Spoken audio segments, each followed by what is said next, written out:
ላይ ማን ጠፍቷል ካላችሁ ታማኞች የሉ ማለት ታማኝነት ካለ መስረቅ ጋር ብቻ የተያዘ አታውርዱት ይበልጣል የተቀበለው ህይወት ነው ልንሞትለት ካልወሰንን መጀመር የለብንም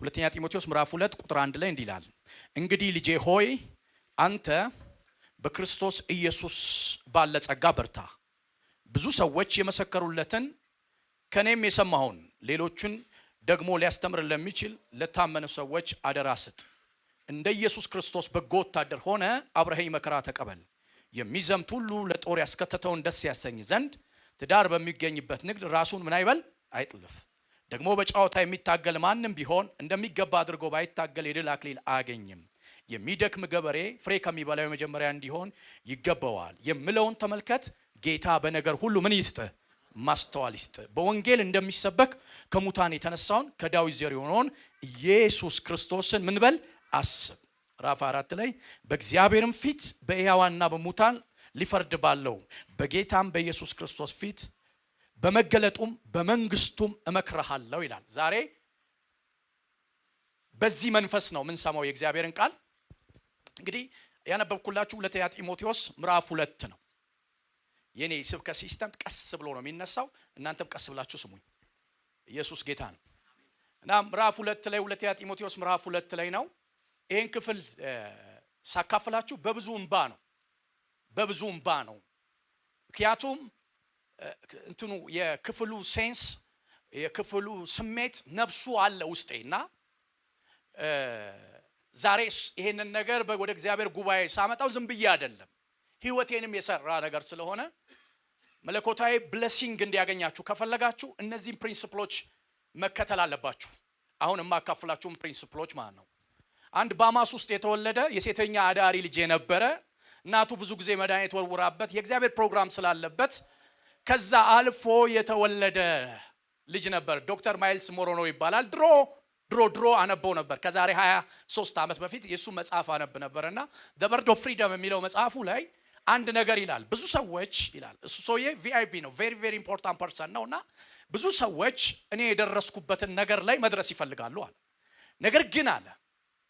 ነገር ግን እኔ የሄድኩበትን መንገድ አይፈልጉትም አለ ስለዚህ ነገሩ ያለ መንገዱ የለም አለ ጌታ ኢየሱስም በመድር ላይ ያለ ምንም ነገር ላይ ለመድረስ ፈለጋውን እንድንከተል ምሳሌውን ተቶልናልና ዛሬ ተግባራዊ ክርስትና ላይ ፎከስ አድርጌ አካፍላችኋለሁ ኢየሱስ ያድናል እስኪ አንድ አማኝ አሜን ይበል ለምን መሰላችሁ ብዙ ሰዎች ፍላጎት ነው ያላቸው እንጂ መንገዱን አይሄዱም ለምን የእግዚአብሔር መንግስት ሊፍት አይደለም ሊፍት ላይ ገብታችሁ 18ኛ መድረስ ከፈለጋችሁ ጠቅ ነው የምታደርጉት ጠቅ አድርጋችሁ 18 ደርሳላችሁ ሳያልባችሁ እግዚአብሔር ግን እንደዛ አይደለም እያንዳንዱ ለምን ዳዊት ሲናገር እጆቼን ዘመቻ ጣቶቼን ሰልፍ አስተማርክ ይላል ስለዚህ ደረጃው እንድትወጡ ይፈልጋል በእያንዳንዱ በወጣችሁት ነገር ታመሰግናላችሁ በመትወጡት ነገር ክብር ትሰጣላችሁ በመትወጡት ዛሬ ስሙኝ የመውጣት ዘመን ይሁንላችሁ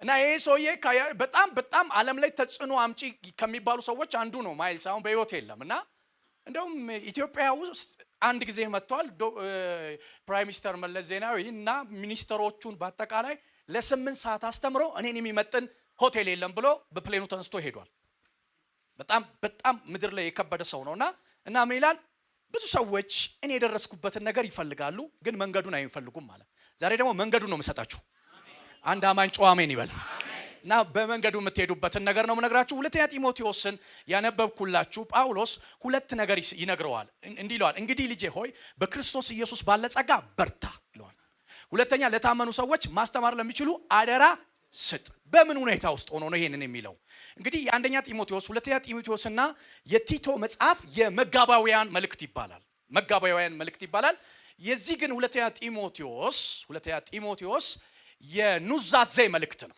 ኑዛዜ ነው የመጨረሻ ኑዛዜ ነው ኑዛዜን እኔ በህይወቴ አንድ ጊዜ አይቻለሁ አባቴ በህይወት እያለ ብዙ ንብረቶች ነበሩትና ሊሞት ሲል በአለው በሰውየው በአባቴ እምነት ያሉትን ታላላቅ ሰዎችን ጠርቶ ልጆቹ ተሰበሰብን ከዛ የንብረት ክፍፍል ማድረግ ጀመረ እንዳይጣሉ ብሎ የንብረት ክፍፍል አደረገ። ለታላቅ ወንድማችን አባታችን 12 ልጅ ነው የወለደው። እያንዳንዱ እያከፋፈለ አንድ ቤት አይጠራም፣ አንድም ቤት አይጠራም። ለሁላችን የሚደርሰንን ተናገረ። ሆቴሉን ሰጠ፣ መኪናዎቹን የሚሰጠውን ሰጠ፣ መኖሪያ ቤቶቹን፣ ብዙ ቦታዎች አሉትና አከፋፈለና አንዷን አይናገርም እና ያቺን ቦታ ደግሞ እናውቃታለን። አይናገርም አባቴ። መጨረሻ ላይ እናቴ ኤስ ቦታ አለች እና የዛ ቀን የእናቴም ስብራት የአባቴም ስብራት እኔ ህሊና ውስጥ ልጅ ነበርኩ፣ ህሊና ውስጥ አለ። እሱም በሞተ ድምፅ እሷም በተሰበረ ልብ ሰማች። ከ26 ዓመት በፊት ደብረ ናዝሪት የምትባል ከተማ ላይ ለስራ ሄጄ ነበር። በዚህ ጊዜ ታስታውሻለሽ ወይ አላት። አዎ አለችው። አንድ ስህተት ተፈጥሯል። የ26 ዓመት ጎረምሳ አለዛ። ለምን የሚናዘዝ አይዋሽማ? ለሄድ እኮ ነው። እየሰማችሁ ነው? አረ በኢየሱስም ጭቅላትን ነቅነቅል። እኔ ልብህን የታይልሃለሁ። አሁን አይዋሽማ። እንዴት ነው? ለሄድ እኮ ነው እንዴ። አቶ ሆኖ አይቀርብም። ነጩ ዙፋን ፊት አንድ ተራ ሰው ሆኖ ነው የሚቀርበው። ስለዚህ በጣም እናቴ ካሩ ቂልጡ ትባላለች እና አንገቷን ስብር ስታረግ አስታውሳል። አንገቷን ሰበረች።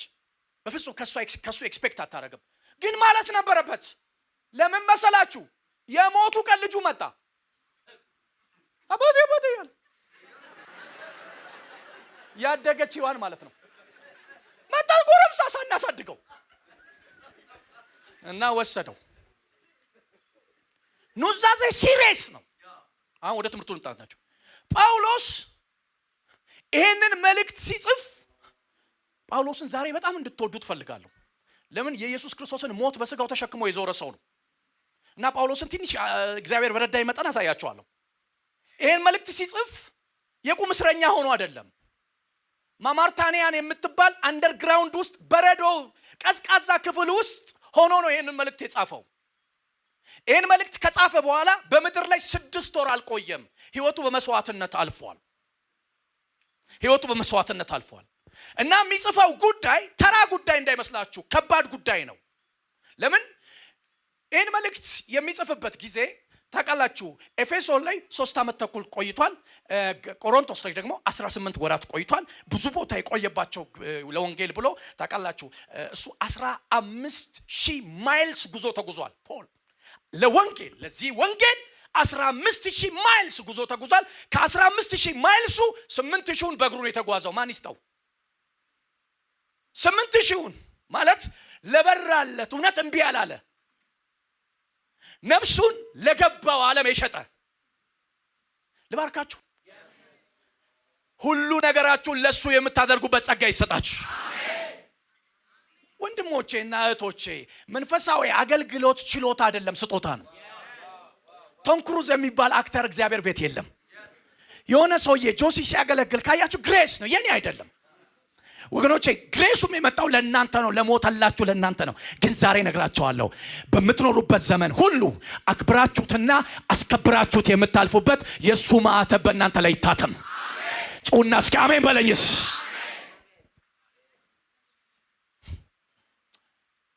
እነ ቆሮንቶስ እነ ኤፌሶን በጣም ብዙ ቤተክርስቲያኖችን ጳውሎስ ተደራሽ አድርጓል። 4 ሚሽኖች ያደረገው። ግን በመጨረሻው ሙግቱ ላይ ማማርታኒያን በምትባል አንደርግራውንድ ውስጥ ቀዝቃዛ ክፍል ውስጥ እንደውም ምን ይላል? ክረምት ሳይመጣ በፊት በርኖሱንና መጽሐፉን ይዘልኝና ይለዋል። በርኖስ ማለት ልብሱ ነው። መጽሐፉን ይዘል ጳውሎስ እንደሚሞት አውቋል። ምዕራፍ 4 ላይ ህይወቴ በመስዋዕትነት ልታልፍ ቀርባለች እያለ መጽሐፍ ያነባል። መጽሐፍ የሚያነባው ለመስበክ አይደለም፣ ላይፉ ስለሆነ ነው። ይህ የህይወት መጽሐፍ ነው። ያድናል፣ ይታደጋል፣ ይህ ታላቅ ያደርጋል። ጩና አሜን በለስ። እና 2 ቻሌንጅ አለበት። እኔ ፖልን ይሄ ሲገባኝ አጨበጨብኩለት። ምናልባት በቤታችሁ ታጨበጭቡለት ይሆናል። እንዴት ነው ይበራለት አልኩ። ማለት 2 ቻሌንጆች ነው የነበሩበት። አንደኛ በኢሲያ ያሉ ቅዱሳን ሁሉ እኔን ተመልከቱኝ እንዳለ በኢሲያ ያሉ ቅዱሳን ሙሉ እንዳለ ከዶክተር ሉቃስ በቀር ዴማስን የሚያነሳው እዚህ መጽሐፍ ላይ ነው። ሁሉም ጀርባቸውን አዙረውበታል። እስራቱ ላይ ቀልደዋል። እያንዳንዱ እንደነ ኤፌሶን እንደነ ቆሮንቶስ ዞር በል ብለውታል። ማለት ባገለገላቸው የተካደበት ምዕራፍ ነው። አንድ ሰው የሚጠይቀው በሌለበት ሰዓት ላይ ነው፣ እዚህ ላይ ነው። ሁለተኛው ደግሞ አደገኛው ማመሰላቸው አደገኛው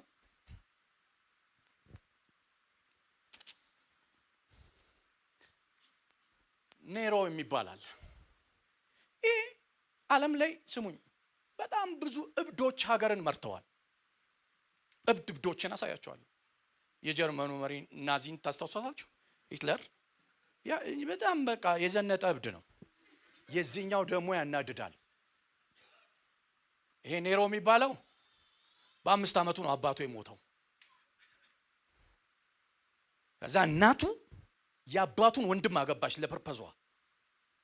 የአባቱን ወንድም ቀላዲዮስ የሚባለውን አገባችሁ።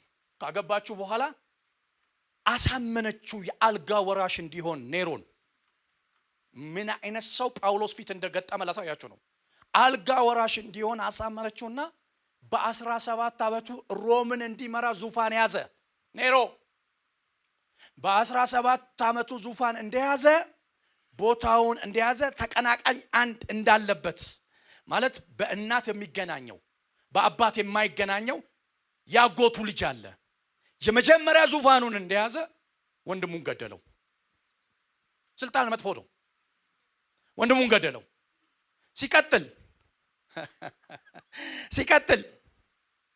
እናትየው አካሄዱ ልክ እንዳልሆነ ስለገባት አንዳንድ ነገር ላይ ስታቆመው እንደማታሰራው ገብቶት አንድ ነገር አለ። እስኪ በመርከብ ውስጥ ሆነች ለመዝናናት በውሃ በደሴት ላይ ሂጂ አላት። መርከብ ውስጥ ሆና በደሴት ላይ ስትሄድ መርከቡ ውሃ እንዲገባበትና እንድትሞት ፈልጎ ውሃ በሚገባ መርከብ ውስጥ አስኬዳት። እንደምንም ብላ ተረፈች። እንደተረፈች ሲያውቅ ወታደሮቹን ግደሏት ብሎ አዘዘ። ስሙኝ፣ አሁን ይህንን የምነግራችሁ አንድ ነገር ላሳያችሁ ስለፈለኩ ነው። ወንጌል በምን አይነት ሁኔታ እንደመጣ ላሳያችሁ ስለፈለኩ ሲል እሷ እንዲህ አለች፣ አንተ የወጣው ከዚህ ጋር ነውና እዚህ ጋር ወቅተህ ግደለኝ አለችው። ወታደሮቹ እዚህ ጋር ወቅተው ገደሏት። ለእናቱና ለአባቱ ያልተመለሰ ሰው በሮም ቴሪቶሪ እንዴት ኢየሱስ ጌታ ነው ትላለ? ኔሮ ነው ጌታ። ይሄ ጂኒ ሰውዬ ይኸውላችሁ በ64 ዓመተ ምህረት ጂኒ እኮ ተራምዷል አገረኝ። በ64 ዓመተ ምህረት ሮም 75% ስትቃጠል ያቃጠለው እሳቱን ያስነሳው ራሱ ነው። 75% ነው የተቃጠለችው። እናንተ ለ10 ቀን ነው እሳቱ የነደደው። ዓለም ካስተናገደችው ትልቁ እሳት አንደኛው እሳት እሱ ነው። ሂዱና ጂነስ ቡክ ላይ እዩት። እናንተ ክፋቱ የመጨረሻ ጭካኔውን እዩኝ፣ ተመልከቱኝ። እቤቱ ዙፋን ላይ ተቀምጦ ለ10 ቀን የሚገርም ክላሲካል ተከፍቶ ሙዚቃ ይሰማ ነበር፣ ከተማ እየተቃጠለበት። እንዴት ሆኖ ነው ይሄ ሰውዬ ለጳውሎስ ደግ የሚሆንለት? ጳውሎስ ሌላ ሪዮት ዓለም ይዞ መጥቷል። ኔሮ ብሎ የሚያስበው አንድ አይሁዳዊ የሆነ አምጾ የሆነ አይሁድ ሰፈር የተሰቀለ የተንጠለጠለ ነው። ለጳውሎስ ግን እንደሱ አይደለም። ግንበኞች የናቁት ድንጋይ እሱም የማዕዘን ራስ ሆነ። ይሄውም በዓይናችን ፊት ድንቅ ነው የተባለን የሕይወት ራስን ሮም ላይ ይገለባብጠዋል። ዛሬ እንዲህ አይነት ጀግኖች በኢየሱስም ይወለዱ። ሽቲ ማንንም የማይፈራ ለማንም ግንባሩን የማይሰጥ ግንባራቸው እንደ ቡላድ በጠነከረ ፊት ግንባሩን እንደ አልማዝ አጠንክሮ ኢየሱስ ጌታ ጌታ። ኔሮ አይደለም ጌታ። ለምን እነ ኔሮ እንደ አማልክት ይታያሉ? በፍጹም ይላል። በሮም አደባባይ ላይ የኢየሱስን ጌትነት አወጀ፣ የኢየሱስን ንጉስነት አወጀ። እኔ ዛሬ በዚህ ቤተ ክርስቲያን አውጃለሁ፣ ጌትነቱን የሚያውጁ ጀግና ልጆች እዚህ ቤት ይወለዳሉ። የራእይ ትውልድ ይወለዳል። ጩሁና አሜን በለየስ።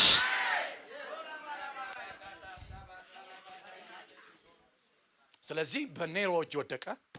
ማማርታኒያን እስር ቤት ውስጥ አንደርግራውንድ ውስጥ ቀዝቃዛ ክፍል ውስጥ አይተኛ አይነሳ አይቆም እዚህ በረዶ ውስጥ ወድቆ፣ በዚህ ጋር ቅዱሳን ፊት ጀርባቸውን አዝረውበታል።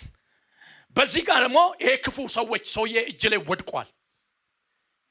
ምን አይነት መልእክት ሊጽፍ ይችላል? እኔ በሆን ምጽፈው እያንዳንድሽ እዛ ጠብቂኝ ነው ብለው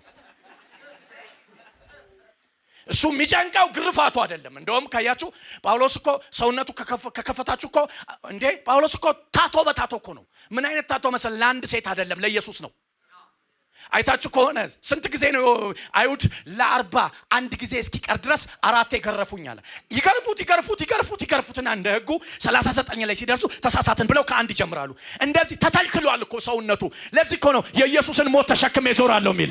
እንደዚህ አይነት አማኝ፣ እንደዚህ አይነት ጀግና፣ እንደዚህ አይነት ጎስፕል ይሄ ነው ጎስፕል። እኔ ብዙ ጊዜ ያነበብኩ ጎስፕል ይሄ ነው። ዛሬ ስማኝ፣ ሞቱን ተሸክመው የሚዞሩ የትንሳኤው ምስክሮች በኢየሱስ በዚህ ቤት ይወለዳሉ። እንዴ ስማኝ፣ አንድ ቀን እንዴ በድንጋይ ሞተ ብለው ወግረውት። ስለዚህ የተፈረካከሰ ሰውነት ነው፣ ግን ዓለም የሚገለብጥ ድምጽ ከውስጥ ይወጣል። እንደዚህ ሁሉ ነገር መጥቶበት እኔ የሚጨንቀኝ ይላል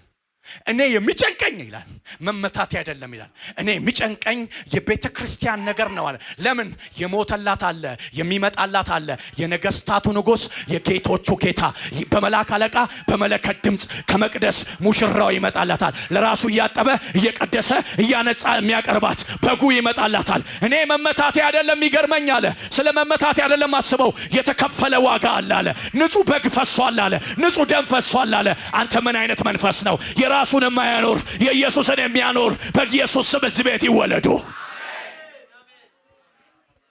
በዚህ ጊዜ ብዕሩን ያነሳ። ምዕራፍ 1 ላይ ሁለተኛ ጢሞቴዎስ ምዕራፍ 1 ላይ 3 ኮማንድ ይሰጠዋል። በመንፈስ ለወለደው ለልጁ ለጢሞቴዎስ ኑዛዜ ያቀርብለታል። አንደኛ እንዲህ ይለዋል፣ ከኔ ጋር መከራን ተቀበል ይለዋል። መከራ ተቀበል፣ የወንጌልን መከራ ተቀበል።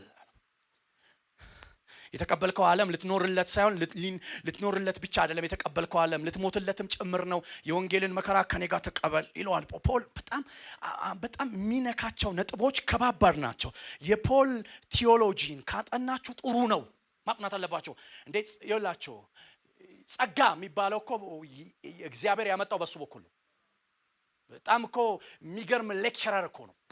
አስገራሚ ሌክቸረር እኮ ነው። እንዴ ብዬ ልንገርክ፣ አስገራሚ ነው። እኔ እኮ ቤቴ እሄዳለሁ እኮ እንደዚህ መላለሳለሁ እኮ ቃሉን እያነበብኩ እንዴት ነው ላለሁ በኢየሱስ ክርስቶስም እንዲህ የሚያስደንቅ የእግዚአብሔር ብርሃን አንተ ላይ ይፍሰስ እና እንዲህ ይለዋል ጢሞቴዎስ። ጀግና ያጫውተዋል። ከኔ ጋር የኢየሱስን መከራ ተቀበል። ሁለተኛ እንዲህ ይለዋል፣ እስራቴ እንዳይቀልብ ይለዋል። ለምን? እስራቱ የቀለለባቸው ቅዱሳኖች አሉ። አንተ እንዳይቀልብህ አለው። ለምን? አንድ ቦታ እንደ በጎ ወታደር ሆነ ከኔ ጋር መከራ ተቀበል ብሎታል። እንደ ኢየሱስ ክርስቶስ በጎ ወታደር ሆነ ብሎታል። እሱን መምሰል አለብህ፣ በሞቱ መምሰል አለብህ ይለዋል። ሁለት ይለዋል። ሶስተኛ ልንገርህ ይለዋል፣ በአያቴ የነበረውን ይለዋል። ዲክሪስ አያደርግም፣ ያነሳሳል። አንዳንድ ሰዎች አይታችኋል፣ መንፈስ አያመጡልህም፣ ስፒሪት አያነሱልህም። ፖል ግን በጣም የሚገርም ሰው ነው። ወንድሜ ስማኝ፣ ፕሮቴክት የማትደረግበት ቦታ፣ ልብህን የማያነሳሳ ቦታ፣ ፕሮቫይድ የማትደረግበት ቦታ ምን ትሰራለህ? እየሰማችሁ ነው? ምን ይለዋል? አንተ ላይ ያለው የኃይል መንፈስ እንጂ ይለዋል፣ የፍርሃት መንፈስ አይደለም ይለዋል። እንደውም ልንገርህ ይለዋል፣ ዝም ብሎ አይደለም አለው። ዝም ብሎ መሰለ እንዴ? ከመንገድ የተገዛው መሰለ? አያት ላይ ነበር፣ ሎይድ ላይ፣ እናት ላይ አለ፣ አንተ ላይ እመለከተዋለሁ፣ እጅ በመጫን አቀጣጥለዋለሁ ይላል። ትችላለህ ይለዋል። ለምን መሰለ? እነ ኤፌሶን ላይ ነው የተቀመጠው። እነ ኤፌሶን እና ጵሎስ አሉ፣ እና አቅልያ እና ጵርስቅላ አሉ። እኔ እጠራላችኋለሁ። ሰዎቹ ገባባድ ስኮላሮች አሉ። እዛ መካከል በእድሜም ልጅ ነው፣ ደግሞም አይሁዳዊ እና ግሪካዊ ስለሆነ በሁለት የተጨቆነ ነው። ግሪካዊ ጋር ሲሄድ አንተ ነጭ ለባሽ ይለዋል። አይሁዳዊ ጋር ሲሄድ አንተ ነጭ ለባሽ ይባላል። በሁለቱ በጣም የተጨቆነ ልጅ ነውና ጳውሎስ ከዛ እስራት ለማውጣት ምን ያደርጋል? የተለያዩ ሜትድ ይጠቀማል። ዛሬ ምን ይለዋል? መከራ ተቀበል፣ እስራቴ እንዳይቀልብህ፣ አንተ ላይ ያለውን መንፈስ ደግሞ ይለውና ይችላል። አንተ ላይ ያለው መንፈስ ከማንም ይበልጣል ይለዋል። ተከታተሉኝ ይለውና እንዳይፈራ ጳውሎስ ያደረገውን ምዕራፍ 2 ላይ ጠቅስለታል። አሜዚንግ ግሬስን እንዲህ ይላል፣ እንግዲህ ልጄ ሆይ ይለዋል፣ ሞት በኔ ፊት ትንሽ የሆነችው አለው፣ ሞት ቀላል የሆነችው በኔ ፊት የሚያስችል አንድ ነገር አለ፣ ጸጋ። እንግዲህ ልጄ ሆይ በጌታ በኢየሱስ ባለ ጸጋ በርታ። ለምን? እኔ ህይወቴ በመስዋዕትነት ልታልፍ ቀርባለች። ለምን? ሩጫውን ጨርሻለሁ፣ ሃይማኖቱን ፈጽሜያለሁ፣ ተጋድሎውን ተጋድያለሁ። ጻድቅ ፈራጅ ከሆነው ከነገስታት ንጉስ ከጌቶቹ ጌታ የጽድቅ አክሊል እጠብቃለሁ፣ እቀበላለሁ። ይህ ለእኔ ብቻ አይደለም፣ መገለጡን ለሚጠባበቁት ለአንተም ለሌሎችም ጭምር ነው። ግን ዛሬ ልንገርህ ካለው አንድ ነገር ልንገርህ። እኔን ያስቻለኝ ችሎታ አይደለም፣ ጸጋ የሚባል አለ። በቤተ ክርስቲያን በኩል የተገለጠ የእግዚአብሔር ጸጋ አለ። ያ ጸጋ ያስፈልግሃል አለው። በጌታ ጸጋ ታመንበት አለው። ታመንበት። እኔን እስከዚህ ያመጣኝ ግርፋት ያላቆመኝ፣ የድንጋይ ውርወራ ያላቆመኝ፣ ኔሮ ያላቆመኝ፣ ሞት ያላቆመኝ፣ ምንም ያላቆመኝ አንድ የሚያስችለኝ ጸጋ ቀላልም በኢየሱስ ስም ይጸጋ በዚህ ቤት ይፍሰስ ይለውና ወደ ትምህርቱ መጣው። እስካሁን ኢንትሮ ነው እየሰጠኋችሁ ያለሁት፣ አፕሊኬሽን ነው እየሰራሁላችሁ ያለሁት።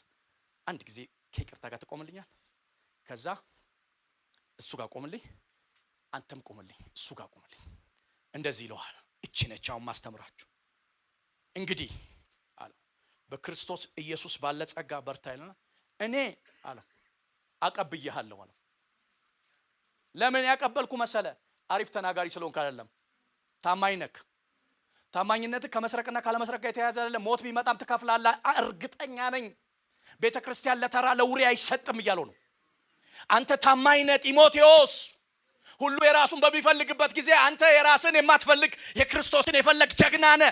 መልኬን አይቼብሃለሁ፣ ስዕሉን አይቼብሃለሁ። ስለዚህ አንድ ነገር ልንገርህ፣ እኔ ልሄድ ነው ወደ ዘላለሙ መንፈስ፣ ወደ ጻድቃን መንፈስ፣ ወደ በኩራት ጉባኤ፣ ወደ ሁሉ ዳኛ ልሄድ ነው፣ በደስታ ወደሚኖሩበት ልሄድ ነው። አንተ ግን ይሄንን ተልእኮ ተቀብለሃል። ይሄን ተልእኮ ስትቀበል ስራውን ሰርተ ስትጨርስ እንዳስት እኔ ትክክለኛ ሰው ሰሌክት አድርጌ እንደሰጠው አንተም ደግሞ ለታመነ ሰው አደራ ስጥ። ዛሬ በኢየሱስ ስም የታማኝነት መንፈስ በዚህ ቤት ይፍሰስ።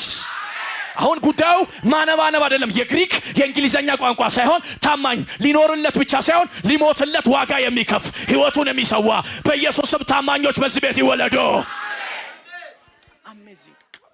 አሜዚንግ ቃል። ቴንክ ዩ እግዚአብሔር ያክብራችሁ። ለታመኑ ሰዎች ወገኖቼ ስሙኝ። ለምን ቤተክርስቲያን ክብርት ነች። እኛ ወደ ቤተክርስቲያን መጣን እንጂ አንዳችንም ቤተክርስቲያንን አላመጣንም። ቤተክርስቲያን በደሙ የተመሰረተች ነች። ስለዚህ ስሙኝ ነገራችሁ እጅግ ያስፈራል። ይሄ ህዝብ ቀላል እንዳይመስላችሁ። ይሄ ህዝብ በጣም ከባድ፣ በጣም የከበረ ዋጋው የኢየሱስን የሚያክል ነው። ዋጋ ከኪስህን አያክልም። ኢየሱስ ምትክ ሆኖ ነው የሞተልህ። አንተ ጩና አሜን በለኝስ። ምን ይለዋል? ለታመኑ ሰዎች አደራ ስጥ። ዛሬ ስለ ታማኝነት ትንሽ ነገር 3 ነጥብ ነካክቼ ባገለግላችሁ ደስ ይለኛል። ወገኖቼ እግዚአብሔር ብለስት እንዲያደርጋችሁ ትፈልጋላችሁ? የእግዚአብሔር አይኖች በእናንተ ላይ እንዲዞሩ ትፈልጋላችሁ? አምላክ ካፍንጫ አይነሳም። ካፍንጫ ተነስቶ አያውቅም። እግዚአብሔር ሲነሳ ከልብ ነው። ለዚህ እኮ ነው ቆርኔሌዎስ ምን አለ መሰላችሁ? ጴጥሮስ መጣ፣ ከዛ ቆመ ቆርኔሌዎስ ፊት እንደዚህ አለ፣ እግዚአብሔር ለሰው ፊት እንደማያዳላ አለ። እሺ ጥሩ ነው፣ የጴጥሮስ ቴዎሎጂ ነው። ቀጥሎ ቴዎሎጂውን ስሙኝ። ነገር ግን እሱን የሚፈሩ በሱ ዘንድ የተወደዱ እንደሆነ ዛሬ አወቅኩ ሲል መንፈስ ወረደባቸው። ይኸውላችሁ ላሳያችሁ በጌታ እየሰማችሁ ነው። በኢየሱስ እነ ጴጥሮስ ላይ የወረደው እኮ እነ ማርቆስ እናት ቤት ይፈለጥ ይቆረጥ ምናምን እያሉ ነው የወረደው። እዚህኛው ቤት ምንም ይፈለጥ የለም። በእግዚአብሔር ፊት ናቸው። አይ አቀማመጥህ እኮ ነው መንፈሱን የሚያመጣው። ያንተ አክሽን አይደለም። ልብ ምን ያህል በኢየሱስ ስም እግዚአብሔርን የሚፈራ ዘር እዚህ ቤት ይባረክ። ስሙኝ ምን ላችሁ ፈልጌ መሰላችሁ?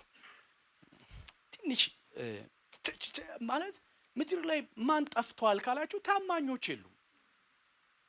ማለት ታማኝነት ካለ መስረቅ ጋር ብቻ የተያዘ አታውርዱት፣ ይበልጣል። የተቀበለው ህይወት ነው። ልንሞትለት ካልወሰንን መጀመር የለብንም። ቤተክርስቲያን ነች ተላልፋ የተሰጠችው። ፖል ምን አይነት ጸጋ ነው! ህይወቴ በመስዋዕትነት ልታልፍ ቀርባለች። ደስተኛ ነው። እናንተ ስሙኝ፣ ያ እሳቱ የተቃጠለበት ጊዜ እኮ ክርስቲያኖች ናቸው ይሄንን ያደረጉት ብሎ ቅዱሳንን በእሳት እንዲቃጠሉ በአንበሳ እንዲበሉ ሲያደርጋቸው እንደውም ምን ይላል ታሪክ ስታጠኑ ምን ይላል? የቅዱሳኑ ፊት ያበራ ነበር። እዚህ የሚመለከተው የለውም። ያ ፊት ይዘምሩ ነበር። ይኮ ግሬስ ነው፣ ነገር የሚበልጥ። እኔ ዛሬ ልባርካችሁ፣ ነገርን የሚያስበልጥ የእግዚአብሔር ጸጋ በጌታ በኢየሱስ በእናንተ ላይ ይፍሰስ። ይህንን መስዋዕትነት የሚከፍሉ የታመኑ ሰዎች ነው። እንደና አንቲጳስ አይነት የታመኑ ሰዎች ለበጉ ምስክር መሆን ይችላሉ።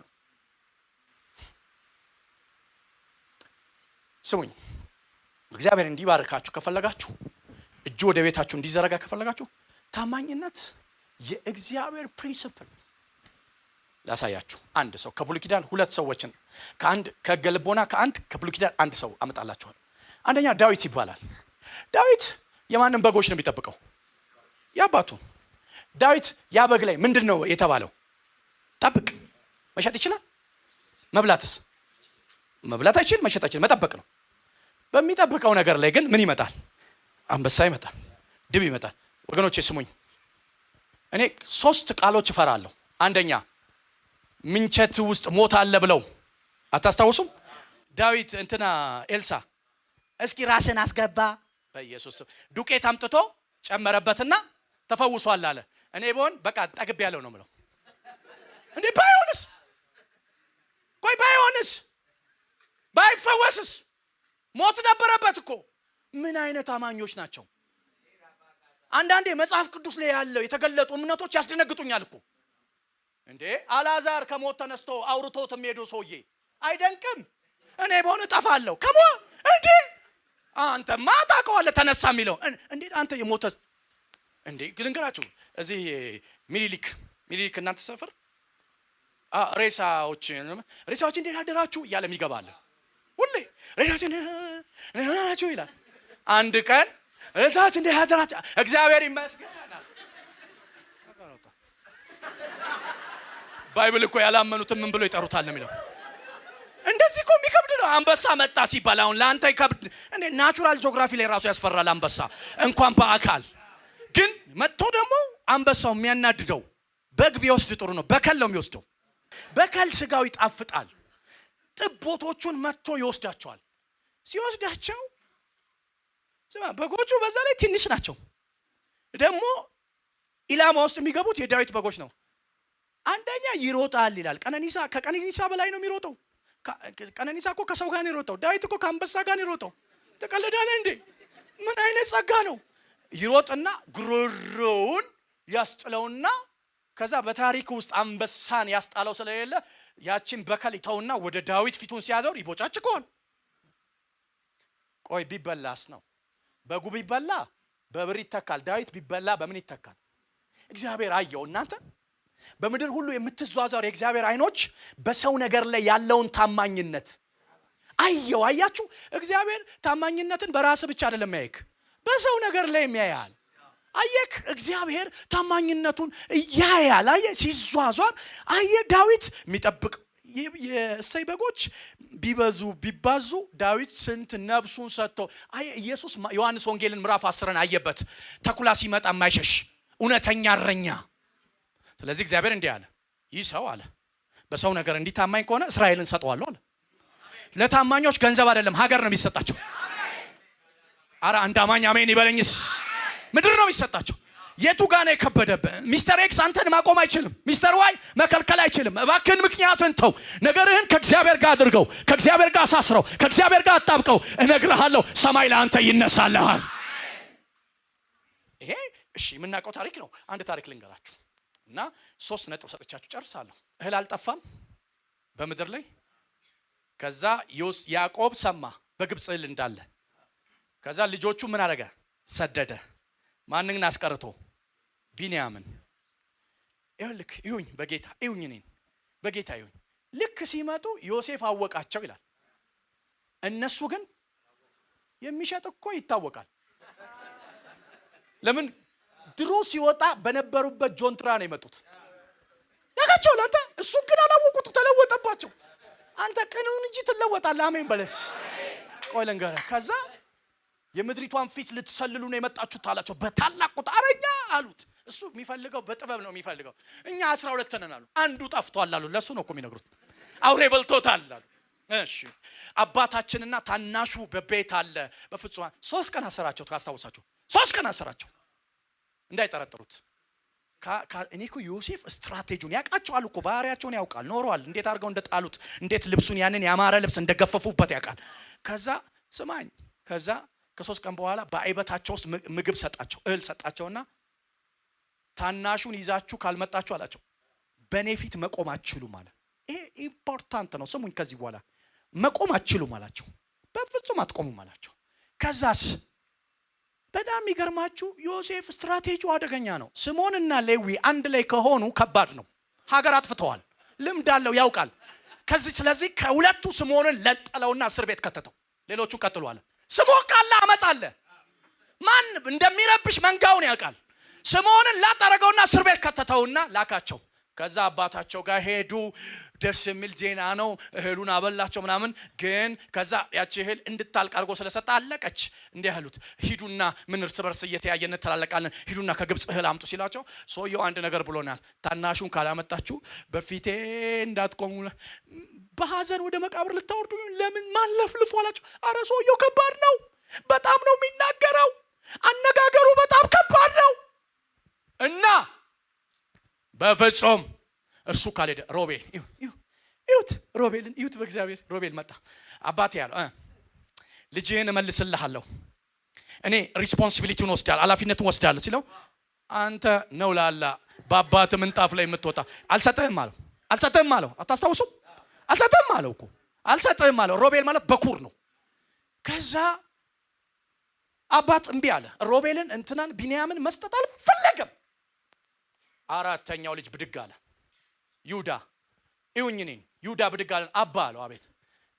ልጅህን በፊትህ ካላመጣው በፊትህ ለዘላለም ልረገም አለ። አይወለ ዝም ብሎ ቃሉን ብቻ አይደለም አኗኗሩንም አባቱ ያውቃል። ልጅህን በፊትህ ይዤ ልመጣለሁ ስጠኝ አለው። ላንተ አለው ለታማኙ ላንተ እሰጣለሁ ብሎ ሰጠው። ጉድ ተመልከቱ። ገቡ። ዮሴፍ ያየዋል፣ ገብቶ ያለቅሳል። ከዛ እህል ያዙ። በአይበታቸው ውስጥ እህል ተደረገ። እህሉን ይዘው ወደ ሀገራቸው እየሄዱ እያለ የግብጽ ሰራዊት ከበባቸው። ንጉስ ክፉ አድርጎባቸዋል። አላደረገብንም። ታዲያ ንጉስ ሚስጥር የሚያቀበትን ጽዋ ማን የሰረቀው ተባለ። ጉድ ስሙኝ። እንደኛ አልሰረቅንም፣ ይሄ ሰረቀ አለ ይሁዳ። ሞት ሮቤል ሞት ይገባዋል አለ። ሮቤል እኮ ፍርድ በኢየሱስ ስም ሞት ይገባዋል አለ። ከዛ የሁሉም አይበት ሲቀደድ ሲቀደድ ሲቀደድ ሲቀደድ አይበት ቀጥሎ የመጨረሻው ልጅ ሲቀደድ የወርቁ ጽዋ ተገኘበት። ወዲያው ሁሉም ሲያፈገፍጉ የግብጽ አርሚዎች ሲመዙ ሁሉም ሲያፈገፍጉ ግንባሩን ሰጠ። ይሁዳ ግንባሩን ሰጠ። ብድግ አለ። በፍጹም አለ ለነዚህ ወታደር ብቻ መሰል እንደ ግንባሩን ሲሰጥ እስከ ቤተ መንግስት ገባ። ቀጥ ብሎ ነው የገባው። እንዲህ አለው ከተግባባን ይሆናል፣ ካልሆነ ግን አለው ሀገር መታለው አለው። እኔ ኪዳን አለኝ አለው። እንደዛ እኮ ነው፣ ሊመዝ እኮ ነው። እንደዚህ አለው አባቴ ምየለት ነው ይዤው የመጣሁት። የሚሆነው አንድ ነገር ነው አለ። እሱ ላይ ልታደርገው የምትፈልገውን ሁሉ እኔ ላይ አድርግ፣ ልጁን ልቀቀው። ለምን አባታችን እሱ ካላየ ይሞታል። ታናሹ ጠፍቷል፣ ይሞታል። ካልሆነማ እኔ ላይ ኪዳን አለ፣ የሚቀጥለውን አደርጋለሁ። ይሄ ነው ሊሆን የሚችለው። አይሆንም፣ በፍጹም አይሆንም፣ አይደረግም፣ አይሞከርም። በፍጹም አሳልፌ አልሰጠውም። ልታደርገው የምትፈልገው መሞት ከፈለክ ሞታለሁ፣ ማጥፋት ከፈለክ ጠፋለሁ። ማድረግ የምትፈልገውን ሁሉ እኔ ላይ አድርግ፣ እሱን ግን ልቀቀው አለ። ሰዎቹ ስለሚያውቃቸው ዮሴፍ ራሱን ገለጠ። አይመለስለትም። ታማኙን አያችሁት? አይመለስለትም። ከዛ ሰረገላ ተላከ። ዮሴፍ በሕይወት አለ ሲባል እንደዚህ አለ። ታስታውሱ ከሆነ ዮሴፍ በሕይወት ካለ ምን ፈልጋለሁ አለ። ሰረገላውን ሲያይ የያዕቆብ ነፍስ ተመለሰ። ወደ ግብጽ ገቡ። ካስታወሳችሁ የሚሞትበት ቀን ደረሰ። የሚሞትበት ቀን ሲደርስ በየበረከታቸው ሊባርካቸው ኑ ወደኔ አለ። ሮቤልን እንዲህ አለው አንተ ነው ላላናን አለቅነት ላንተ አይገባም፣ ሂድ ከዚህ አለው። ስምዖንና ሌዊ እንዲህ አለ ሰይፋችሁ የአመጽ ነው፣ አስነክሳችሁኛል አለ። ክብሬ በጉባኤያችሁ አይተባበር ብሎ አምላክን ከለከላቸው። ከዛስ አትሉም? አራተኛው ላይ ሲደርስ እንደ ይሁዳ አለ አየ ምትክ ሆኗላ፣ ይነሳ ዘንድ ማን ይችለዋል? እንደ ሴት አንበሳ ነው አለ። እንሲለው ንጉስ ነው አለ። በትረ መንግስት በእጁ ላይ ነው። እግሮቹን በጠላቶቹ ደንደስ ላይ ነው ይሰብራል አለ። እሱ ከተነሳ ማንም አይችለውም። ከዛ ዘር ነው የይሁዳ አንበሳ ኢየሱስ ይወጣው። ኢየሱስ ከታማኞች ቤት ይወጣል። ጩና እስኪ አሜን በለኝስ። ማን ነው የሚያጨበጭብ? ማን ነው ለጌታ ክብር የሚሰጥ?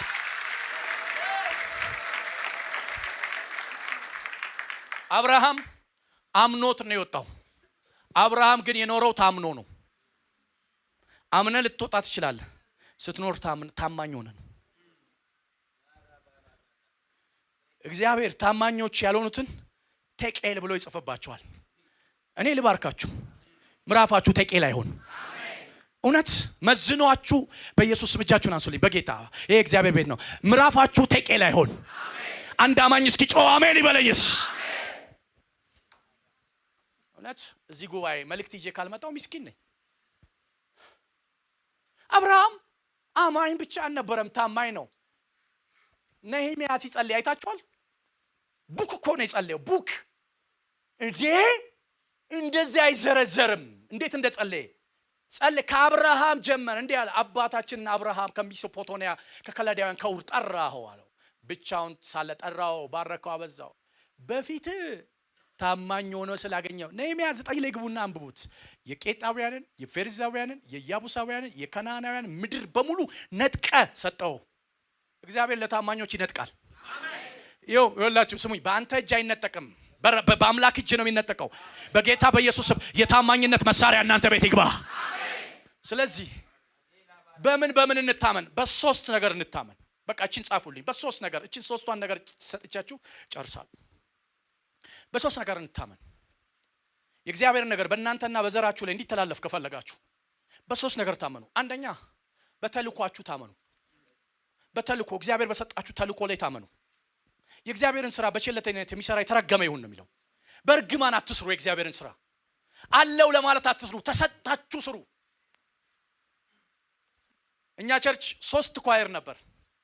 ኳየር የመጀመሪያ ኳየር የሆነ ቀን ካያችሁ 26 ካለ 27 ሁሉ ሊታይክ ይችላል። አንዱም አይቀርም። እየሰማችሁ ነው? አንዱም አይቀርም። ከዛስ አትሉም? ማገልገል ሲበዛ ማገልገል ሲበዛ ምን ይሆናል? 8ቱ ይቆማል፣ 13ቱ ወንበር ላይ ይቀመጣል። በጣም ይገርማችሁ። ዛሬ ለምን አላገለገልሽም? ዛሬ ለምን በእግዚአብሔር መሰዊያ ፊት አልቆምሽም ስትል ጥሩ ስሜት አልተሰማኝም። አየህ፣ እነሱ እንደ ሜትሮሎጂ ጥሩ ስሜት ሲሰማቸው ሊያገለግሉ ጥሩ ስሜት። ይሄ ቤት በደም የተመሰረተ ነው። ከኛ ስሜት አልጀመረም። የእግዚአብሔር ዓለም በከኛ አይጀምርም። የእግዚአብሔር ዓለም ከሱ ነው የሚጀምረው። ጩሁና አሜን በለስ። ስለዚህ እግዚአብሔር በሶስት ነገር ታማኝ እንድትሆኑ ይፈልጋል። አንደኛ በተልኮ ነፍሳችሁን ሰጣችሁ ነው ያንን ነገር ማድረግ ያለባችሁ። ቴንኪው ለመባል መስራት የለባችሁም። ነገሩን ከእግዚአብሔር እንደተቀበላችሁ አምናችሁ ነው ማድረግ ያለባችሁ። ዋጋ የሚሰጣችሁ እሱ ነው። ዋጋን ከእግዚአብሔር እንጂ ከሰው አታገኙ። እየሰማችሁ ነው? ከእግዚአብሔር ስሞች አንዱ ያህዌ ሞላ የሚል ስም አለው። ያህዌ ሞላ ማለት ዋጋ ሰጪ አምላክ ማለት። ዋጋ ሰጪ አምላክ ደግሞ ዋጋ የሚሰጠው ለታማኞች ነው። እስኪ አንድ አማኝ አሜን ይበለስ። ስማኝ፣ እንዴት ታማኝ መሆን አለበት? በተልኮ ጳውሎስ ለዚህ ነው ስለ ተልኮ ሲናገር ኑዛዜው ላይ ቀደም ያልኳችሁ ላይ በተልኮ ስለ ተልኮ ሲናገር ሐዋርያ ሥራ ላይ ነፍሴ እንደማትከብር እንደ ከንቱ ነገር ቆጥራታለሁ አለ። ለገባው ዓለም ነፍሱን ሰጥቷል። ላሳያችሁ በስዕል እግዚአብሔር 2 ሰው ከሰጠክ 2ቱ ሰውዬ ላይ ቁጭ ብለ በታማኝነት ከሰራ በጥቂቱ የታመንክ በብዙ ይሾማል። ሹመት ያለው በፍላጎት ውስጥ ሳይሆን በታማኝነት ውስጥ ነው። በታማኝነት ውስጥ ነው። በታማኝነት ውስጥ ነው። እግዚአብሔር ለተልኮክ ያለህን ትጋት ይፈልጋል። ዛሬ ሰባኪ ነህ ስትባል የምትከፍተው መጽሐፍ ሊኖርክ አይገባም። ሁሉ ጊዜ ዘወትር የተዘጋጀክ መሆን አለብህ። ሁሉ ጊዜ የምታከብረው የላከን ነው። ለዚህ እኮ ነው ኢየሱስ ስለ ተልኮ ሲናገር አባት ሆይ አለ፣ የሰጠኸኝን ስራ በመስራት አከበርኩ፣ አንተም ቀድሞ ባለኝ ክብሬ አክብረኝ ብሎ ሲዘይ የሰማይ መከፈት መጥቶ አከበርኩት፣ ደግሞም አከብረዋለሁ። አባቱን ኢየሱስ ያከበረው ወልዶ ነው ብቻ አይደለም፣ ስራውንም ፈጽሞ ተልኮንም ፈጽሞ።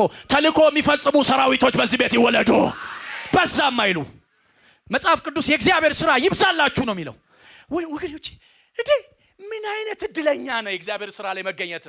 እንኳን አርቲስት እንትን አልተባልክ ማለት አርቲስት መባል ሙያ ነው። እየሰማችሁ ነው? የእግዚአብሔር ስራ እንዴት ነው የምታስበው? የእግዚአብሔር ስራ እኮ ካንተ የሚጀምር አይደለም፣ አምላክ ሲመርጥ የምታረገው ነገር እኮ። እንዴት አይነት እድለኛ ነህ! እንዴት እድለኛ ነህ! እዚህ እኮ የዘመራችሁት እኮ መዝሙር ስለቻላችሁ አይደለም፣ ሕያዋን ስለሆናችሁ እኮ ነው። ሙታን እኮ አያመሰግነውም። እግዚአብሔር ከሙታን ምስጋና አይወስድም። ሕያዋኖች አሜን በሏ።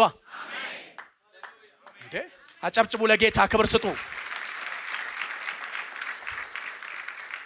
ይላችሁ ለዚህ ነው ጳውሎስ ለጢሞቴዎስ ለታመነ ሰው ይልና ማስተማር ለሚችል አደራ ስጥ። እኔ የተቀበልኩትን ወንጌል ለአንተ አስተላልፌያለሁ።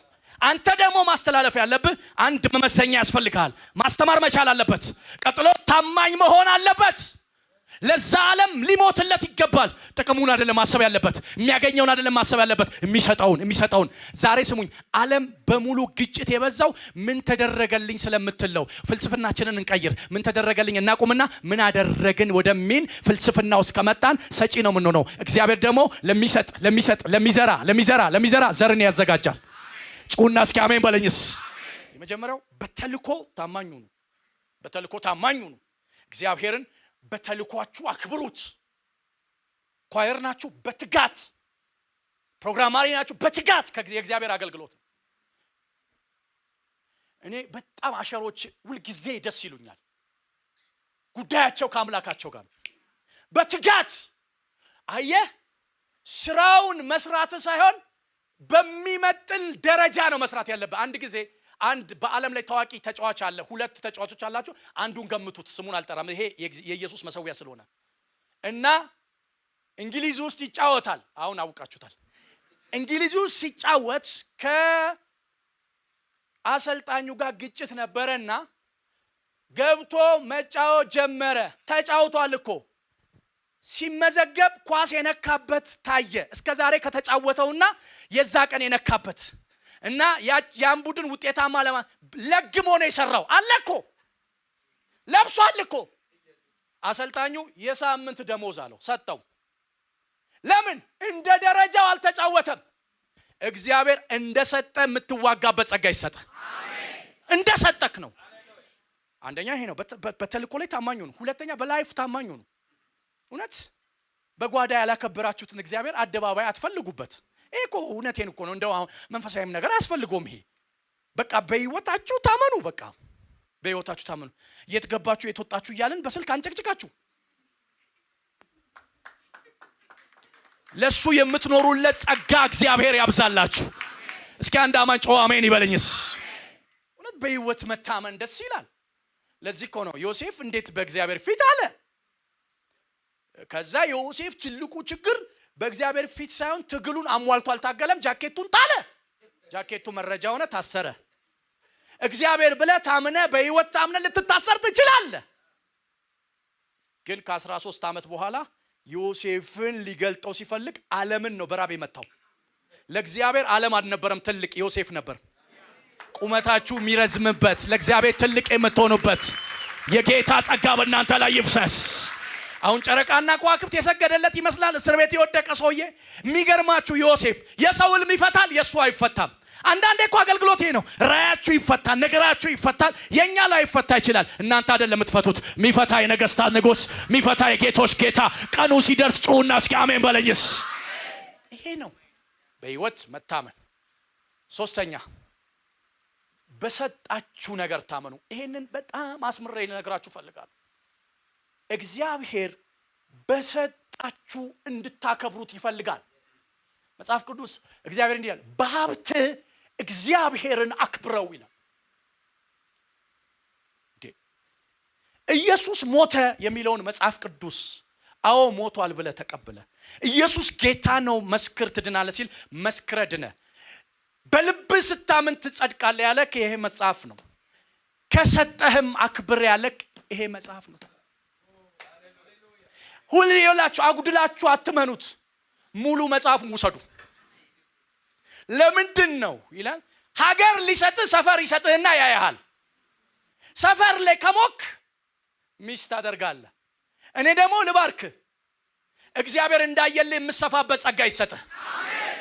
አልቦክ ካልተቀበልክ ሰጥቶክ ከተቀበልክ የምሰጥበት በታማኝነት እግዚአብሔርን የምታከብርበት እውነተኛ ጸጋ ባንተ ላይ ይፍሰስ። እግዚአብሔር ሰጪ ነው የሚል እጁን ያሳየኝ። እግዚአብሔር ሰጪ ነው የሚል ልክ ናችሁ። በሀብታችሁ የምታከብሩበት ጸጋ ይፍሰስባችሁ። እኔ እናፈቀኝ ጉባኤ ምን አይነት ጉባኤ እንደው ታውቃላችሁ? 50 አስራት የሚሰጥ ሰው ሙሉ ጉባኤ ብድግ የሚል እግዚአብሔር ለኔ ትልቅ ነው፣ እግዚአብሔር የከበረ ነው፣ እግዚአብሔር ኃያል ነው፣ እግዚአብሔር ሰጥቶኛል የሚል። ለምን እንዲህ እንደምላችሁ ታውቃላችሁ? ባይብል ይላል በአመፃ ገንዘብ ያልታመነ እውነተኛውን ማን ይሰጠዋል? እውነተኛው እንዲሰጣችሁ ከፈልጋላችሁ ያመፃው ላይ ታመኑ። እግዚአብሔር እኮ ሞኝ ማናጀር አይደለም። የሆነ ነብይ ሲመጣ የሚቀባክ አንተ ቅባቱን ከቤት ነው ይዘህ መምጣት ያለብህ።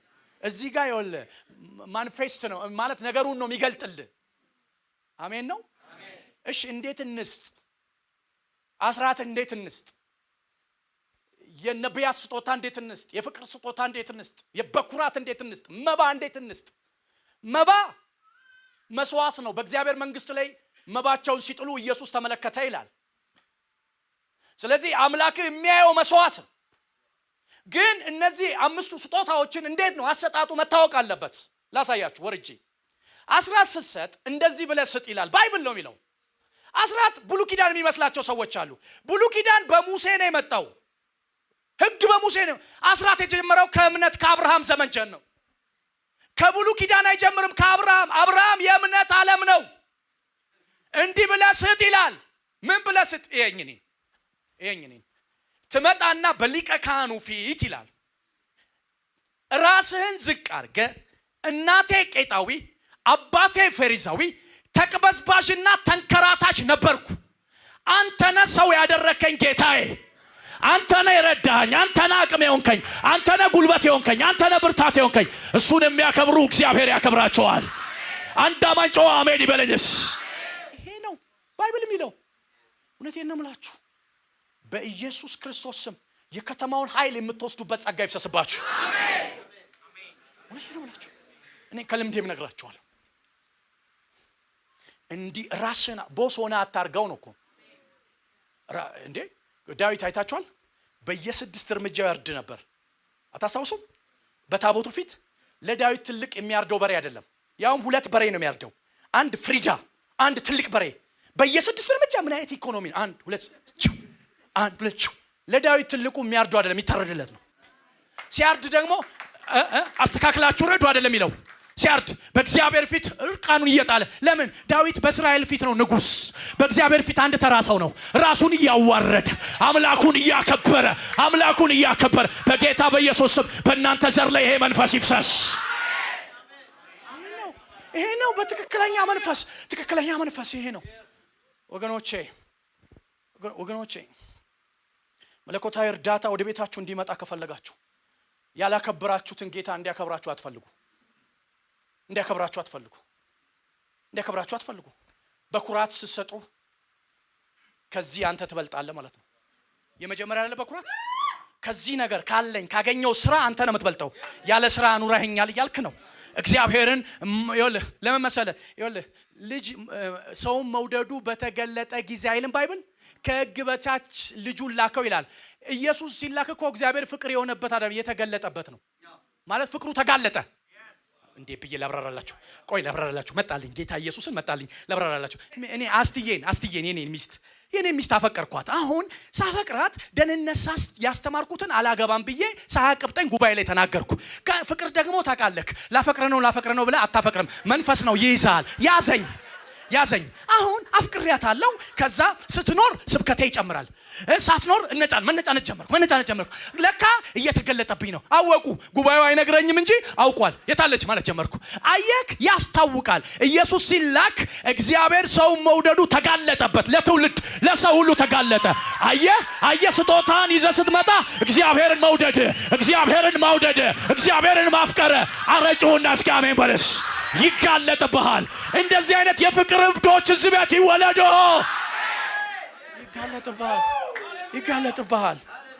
ይጋለጥብሃል። አስራት ያልገባቸው ሰው ህይወት አይደለም። ተሰዋለ በቃ ይሰዋለታል። ምን እያልክ መሰለህ? እንዲህ ነው ይኸውላችሁ። ብዙ ሰዎች ሁሉ ማን እንትገዛል እርሱ ይላል። ሁሉ ከእርሱ ጋር ነው። አረ ውጣ። ቀጥሎ ያለ ቃል አለ። በእርሱ አለ። ቀጥሎ በእርሱ ላይም አትቁም፣ ለእርሱ አለ። እቤትክ ልባርክ ቤትን ከእርሱ ወደ በርሱ ከበርሱ ለእርሱ በኢየሱስ ክርስቶስ ስም ይጸጋ ባንተ ላይ ይፍሰስ። ይሄ ሲሆን መንፈሳዊ ብለሲንግ ኮኔክት ያደርጋል። አንድ ቄስ ትግስቱ የሚባሉ ሰውዬ የመከሩኝ ልንገራችሁ። እኔ አንድ ጊዜ ነው የመከሩኝ፣ ቆይቷል ከመከሩኝ እና ምናምን ቅባቴ ሲቀንስብኝ አለው ፓስተርዬ፣ ቅባቴ ሲቀንስብኝ አንድ ነገር አደርጋለሁ። ነገሬ እንደ በፊቱ አልራመድም ሲለኝ 5,000 ብር ወይ 10,000 ብር ይዤ አለ ድሃዎችን ፈልጋለሁ አለ። እንኳን ለቸርች የሰጠው ለድሃ የሰጠው ይሰራል። ወንድሜ ሰው ሰጥቶ አይወድቅም። መጽሐፍ ቅዱስ ሰጠ ለምስኪኖቹም ዘራ፣ ጽድቁ ለዘላለም እግዚአብሔር ያየዋል። እንዴት ነው ታዲያ እግዚአብሔርን መውደድ የሚታወቀው? ሰው መውደዱ በተገለጠ ጊዜ ልጁ ላከ። መላክ አይደለም እኮ መስቀል ላይ ጨከነበት። ዝም አለው፣ ጸጥ አለው ኢየሱስን። ለምን? እንዴት አይነት ሰው ነህ? የበኩራት አይነቶች ልጆች አሉ አለ። ዛሬ ስማኝ፣ በሁሉ ነገር ጥንቅቅ የምትሉበት፣ በላይፍ የምትታመኑበት፣ በተልእኮ የምትታመኑበት፣ እግዚአብሔር በሰጣችሁ የምታከብሩበት። እስኪ አንድ አማኝ ያጨብጭብ ለጌታ ክብር ይስጥ።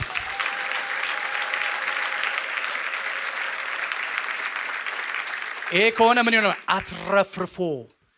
አትረፍርፎ በመንፈሳዊ ፕሪንሲፕል ማመን አለባችሁ። አትረፍርፎ የእግዚአብሔር በረከት ወደ ቤታችሁ ይፈሳል። መልእክት አለኝ። የታመናችሁለት ዓለም ይመጣል። ትወስዳለህ። የታመንክለት ዓለም ይመጣል። አንተን ሊያነሳ፣ ዘርህን ሊያነሳ እነግርሃለሁ። አንተ የዘራው እግዚአብሔር ማሳ ላይ ስለሆነ ሲበቅል ዝም ብሎ አይደለም። ጎሎ አይበቅልም። በሙሉ በተትረፈረፈ እጁ ይበቅላል። የእግዚአብሔር የተትረፈረፈ የማዳን እጆች በእናንተ ቤት ላይ ይምጣ፣ በእናንተ ዘር ላይ ይምጣ። ይህንን ነው ምላችሁ፣ እውነቴን ነው ምላችሁ። ስለዚህ በላይፋችሁ ታመኑ፣ በተልኳችሁ ታመኑ፣ በተሰጣችሁ ነገር ታመኑ። ያኔ ታዩታላችሁ። ስታከብሩት ያከብራችኋል። አሜን ነው። አያችሁ ይቆምላችኋል። ሰማይ ከእናንተ ጋር ይጓዛል፣ ከእናንተ ጋር ይሄዳል። አንተ ችግርክ እንደዚህ ትልና አትታመንም ብለህ ቤቱ ጋር ነው ብለህ እየተፋት ትሂድ። እግዚአብሔር ይሄድልህ። አሜን። እሽሩን ሆይ አይልም ባይብል። የረዴት ጋሻ ማለት እኮ የግዕዝ ቃል እኮ ነው። ረዴት ማለት በረከት እኮ። ለረዴት ጋሻ የከፍተኛነት ሰይፍ አይወርድም። ደጋሚ አይወርድ፣ ሞራ ገላጫ መጫኛ የሚያቆም አይወርድ፣ ድፔ የሚመታ አይወርድም። ያንተ እየጨመረ ነው የሚሄደው። መርፌ ቢወጉብህ አይወርድም። እየታጠፈ ወደ ቤታቸው ይገባል። ዛሬ ስማኝ፣ ለውድቀት የሚሰራ፣ ለሞት የሚሰራ፣ ለጨለማ የሚሰራ ወደ ቤቱ ይመለስ፣ ወደ ሰፈሩ ይመለስ። የመታደስ ዘመን፣ የመውጣት ዘመን፣ የጉድ ኒውስ ዘመን፣ የክብር ዘመን፣ የኃይል ዘመን በጌታ በኢየሱስ ስም ይሁንላችሁ። ይሄን ነው የምላችሁ። እውነቴን ነው። ከዛሬ ጀምሮ እኔ አምናለሁ። በእርግጥ እዚህ ቤት አይታማም። ከተማ ሰምቶላችኋል። እምነታችሁን ጉጉት ነው። እዚህ ይሄው በአመቴ እኮ ነው የቆምኩት። ይሄ ከተማ መድረክ አታገኝም ዝም ብለህ። ከተማ ተሰምቷል። ለቃሉ የሚኖሩ ናቸው። ከተማ እናውቃለን። ስላልመጣውን እናውቃለን። ህይወታችሁን እናውቃለን። ከተማ እምነታችሁን ሰምተናል። የሚቀጥለውን ስንመጣ ይኸውልህ 50 የሚሰጥ አይደለም፣ 60 ሺህ የሚሰጥ አይደለም። ይኸውልህ ሁሉም ለእግዚአብሔር የሚነሳ ለእግዚአብሔር ሲባል የሚቆም እምነት ይሁንላችሁ። እስኪ ብድግ በሉ ለእግዚአብሔር። እስኪ አንድ አማጭ አሜን ይበለኝስ። እንዲህ አይነት ትውልድ በዚህ ቤት ይብቀል። እግዚአብሔር ይህን መንፈስ አትረፍርፎ ያፍሰስ። ከፍ አድርጎ አሁን እንጸልያለን።